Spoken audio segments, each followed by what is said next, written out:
Hello friends, कैसे हैं आप। आशा करता हूँ सभी बहुत अच्छे होंगे। तो आज हम पढ़ेंगे पीएच स्केल यानी पीएच पैमाने के बारे में। तो देर ना करते हुए हम वीडियो को स्टार्ट करते हैं। तो जो पीएच पैमाना होता है, इसका पूर्ण रूप जो होता है या विकसित रूप जो होता है, इसे हम क्या बोलते हैं, इसका पूर्ण इसे क्या बोलते हैं, पोटेंशियल ऑफ हाइड्रोजन होता है। क्या इसका पूर्ण रूप या विकसित रूप, इसे बोलते हैं potential of hydrogen.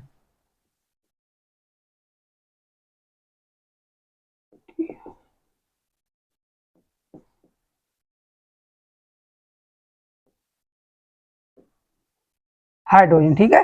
Potential of hydrogen इसका विकसित रूप होता है, या इसे हम बोल सकते हैं पावर ऑफ हाइड्रोजन। हाइड्रोजन की शक्ति, शक्ति को प्रदर्शित कर पीएच पैमाना जो होता है, क्या होता है, हाइड्रोजन की शक्ति को प्रदर्शित करता है। हम सीधे सीधे रूप में देख रहे हैं तो क्या होता है, पोटेंशियल ऑफ हाइड्रोजन इसे बोलते हैं। जो पीएच पैमाना था, ये हमारे डेनमार्क के प्रसिद्ध वैज्ञानिक थे सोरेनसन। उन्होंने कहा 1909 में इसे विकसित किया था पीएच स्केल को, ठीक है। पीएच स्केल को डेनमार्क के वैज्ञानिक थे,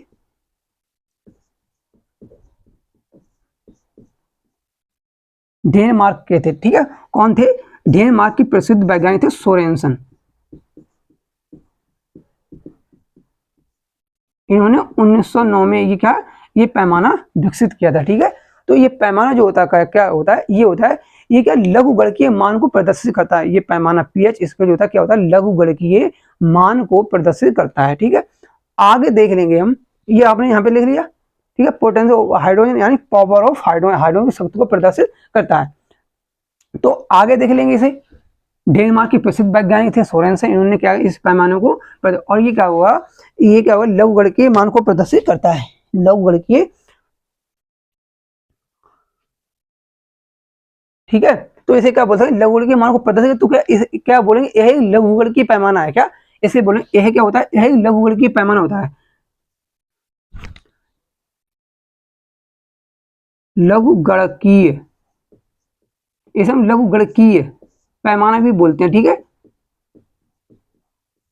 क्या पीएच इसको हम लघुगणकीय पैमाना भी बोलते हैं, ठीक है। लघुगणकीय पैमाना हो हमारा पीएच, इसे हम क्या लघुगणकीय पैमाना बोलते हैं, ठीक है। यह क्या होगा, किसी जलीय विलयन में, किसी जलीय विलयन का यह पैमाना जो होता है, किसी जलीय विलयन में हाइड्रोजन की सांद्रता, हाइड्रोजन की सांद्रता होगा, उसे व्यक्त करता है या उसे प्रदर्शित करता है। क्या करेगा, उसे प्रदर्शित करता है। यह क्या होता है, किसी जलीय विलयन में, जो जलीय विलयन होता है हमारा, जलीय विलयन, उसमें क्या करेगा, हाइड्रोजन की जो होती है हाइड्रोजन आयन, तो हाइड्रोजन आयन होगा हमारा, हाइड्रोजन आयन की जो होगा, क्या हाइड्रोजन आयन की क्या सांद्रता को व्यक्त करता है, की सांद्रता,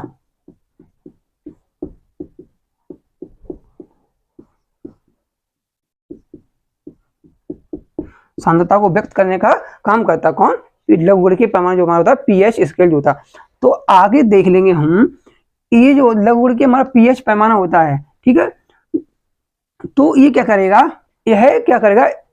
यह जो पैमाना है, ठीक है, किसी जलीय विलयन में पदार्थों के पीएच स्केल, यहाँ पे मैं लिख दे रहा हूँ पीएच स्केल यानी पैमाना। पीएच स्केल जो है, ये क्या करेगा, किसी जलीय विलयन में पदार्थों के, ठीक है, पदार्थों की अम्लता और क्षारीयता को मापने का कार्य करता है। अम्लता, जलीय विलयन में क्या करेगा, अम्लता और क्षारीयता को ये मापने का काम करता है कौन, पीएच स्केल, किसी जलीय विलयन में पदार्थों, ठीक है, किसकी जलीय विलयन में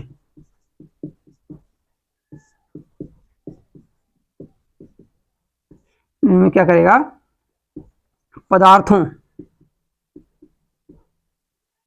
पदार्थों की अम्लता, क्या अम्लता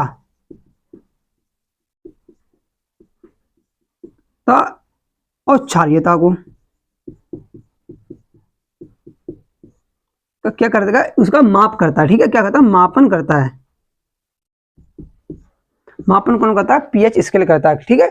जलीय विलयन में जो पदार्थ होंगे, तो उनकी अम्लता और क्षारीयता का मापन करता कौन, हमारा पीएच स्केल जो होता है, इसका ये काम होता है। और आगे जो देख लेंगे हम, क्या करेंगे, जो पीएच स्केल में क्या होगा, 0 से 14 तक क्या करेगा, 0 से जो 14 तक की जो होगा, 0 से 14 तक लघुगणकीय मान प्रदर्शित करता है। पीएच स्केल क्या होता है, पीएच स्केल 0 से 14 तक लघुगणकीय मान प्रदर्शित करता है, लघुगणकीय, ठीक है। लघुगणकीय मान, ठीक है, 0 से 14 तक क्या करता है, 0 से 14 तक पीएच स्केल 0 से 14 तक क्या करेगा, लघुगणकीय मान को प्रदर्शित करता है। समझ में आ रहा है, 0 से 14 तक लघुगणकीय मान प्रदर्शित करेगा। और क्या करेगा, अगर कोई पदार्थ क्या है, अगर कोई पदार्थ है उसका पीएच मान शून्य है, क्या पीएच मान अगर शून्य है तो क्या वो सर्वाधिक अम्लीयता को प्रदर्शित करेगा, क्या सर्वाधिक अम्लीयता को, क्या सर्वाधिक अम्लीयता, सर्वाधिक अम्लीयता को करेगा, अधिक अम्लीय पदार्थ हो जाएगा, अम्लीयता को व्यक्त करेगा। और क्या करेगा, अगर 7 है तो ये क्या हो जाएगा, उदासीन हो जाएगा, क्या हो जाएगा हमारा, उदासीन हो जाएगा, उदासीन।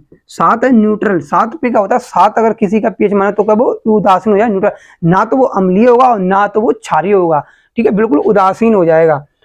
और क्या 14 जो होता है, 14 अगर वो का सर्वाधिक क्षारीयता को, क्षारीयता को प्रदर्शित करता है, ठीक है, क्षारीयता को प्रदर्शित करता है, जो ये होता है, ठीक है। यहाँ तक आपको समझ में आ गया, तो आप इसका स्क्रीनशॉट ले लें या इसे नोट कर लें, ठीक है। मैं हट रहा हूँ साइड पे, आप इसका स्क्रीनशॉट ले लें।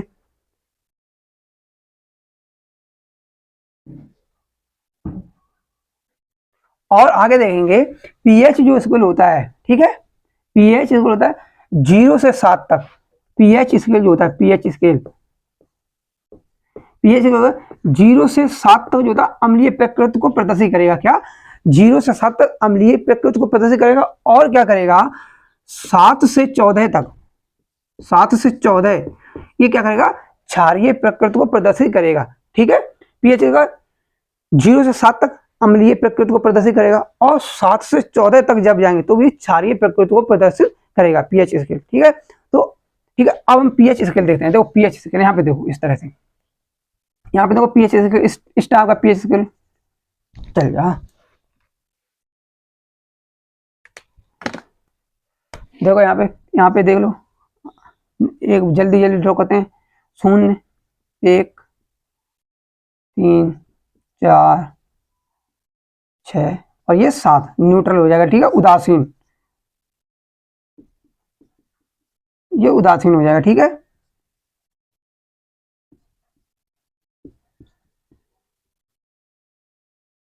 और ये हमारा 14 सबसे 6। उदासीन क्या होता है, उदासीन जो होगा, उदासीन होता है जल, जल क्या होता है, जल, जल जो होता है शुद्ध जल होता है, इसका पीएच मान क्या होता है 7, ये उदासीन जल हो जाएगा, ठीक है, उदासीन। अब क्या करेंगे, जब 7 से ऊपर की तरफ जाएंगे तो क्या होगा, अम्लीय प्रकृति बढ़ेगी, अम्लीय प्रकृति में बढ़ेगी। और जब 7 से नीचे की तरफ आएंगे तो क्या होगा, क्षारीय प्रकृति बढ़ेगी, ये क्षारीयता बढ़ेगी। इधर आएंगे तो क्या क्षारीयता बढ़ेगी, क्या, और इधर क्या करेंगे 7 से ऊपर जाएंगे तो हाइड्रोजन आयन की सांद्रता उसमें बढ़ोतरी होगी, हाइड्रोजन आयन की सांद्रता में वृद्धि होगी, क्या हाइड्रोजन आयन की सांद्रता में वृद्धि होगी अगर 7 से ऊपर की तरफ जाएंगे, मतलब 0 की तरफ जाएंगे। और 7 से नीचे की तरफ 14 तरफ तो क्या होगा, हाइड्रोजन आयन की सांद्रता उसमें क्या होगी, कमी आएगी, ठीक है, समझ। तो क्या होगा, सर्वाधिक जो क्षारीय पदार्थ होता है क्या होता है, ड्रेन क्लीनर, ड्रेन क्लीनर,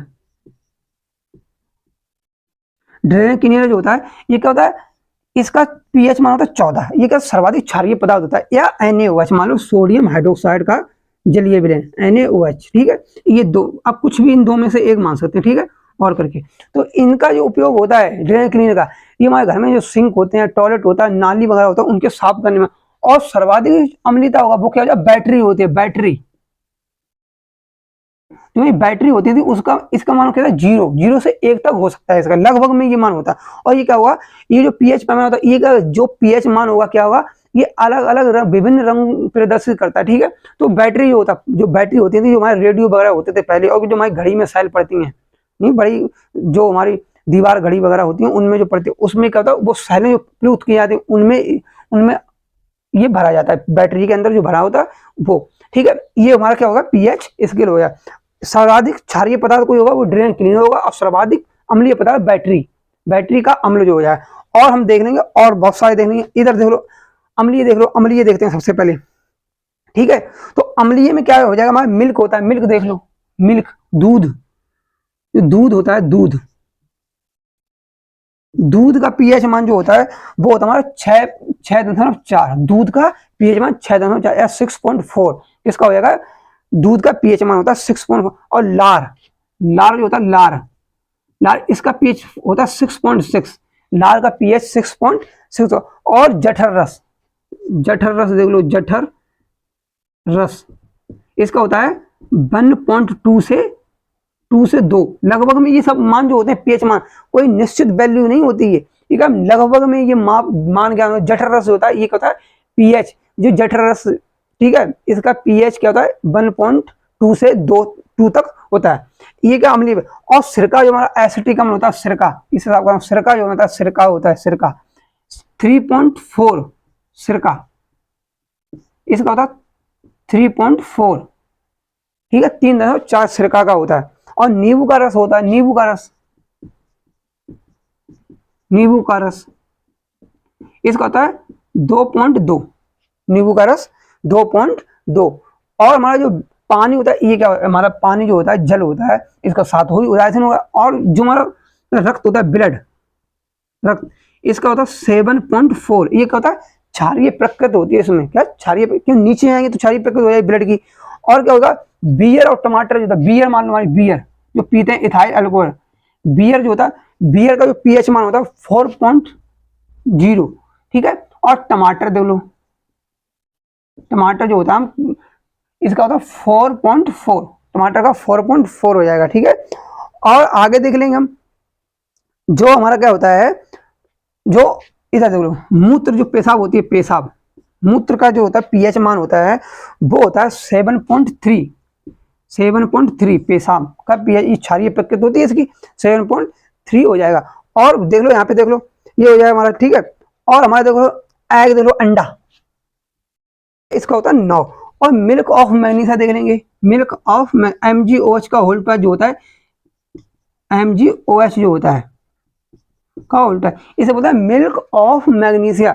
इसका होता है हमारा 10, क्या होता है 10 पीएच मान होता है मिल्क ऑफ मैग्नीशिया का 10। आगे मैं साफ कर रहा हूँ, मिल्क ऑफ मैग्नीशिया का 10 होता है, ठीक है, मिल्क ऑफ मैग्नीशिया का 10 हो जाएगा। आगे देख लेंगे हम, सिरका हो गया, नींबू का रस भी हो गया। और अमोनिया देख लो, अमोनिया, अमोनिया होता है NH3, अमोनिया यानी NH3, NH3 होता है, इसका जो पीएच मान होता है, इसका पीएच मान होता है 11.6 यानी 11.6 पीएच मान होता है अमोनिया का। समझ में आ रहा है आपका, ये होगा। और भाई कॉफी देख लो, कॉफी, कॉफी, कॉफी का होता है 4.5 लगभग में, 4.5 होता है कॉफी का, होता है लगभग में 4.5, ठीक है। ये क्या थे हमारे कुछ महत्वपूर्ण पीएच मान थे और हमने पीएच पैमाने के बारे में पढ़ा। तो आपको वीडियो पसंद आई तो वीडियो को लाइक शेयर और चैनल को सब्सक्राइब करें। मिलते हैं नेक्स्ट वीडियो में, अपना ख्याल रखें, धन्यवाद।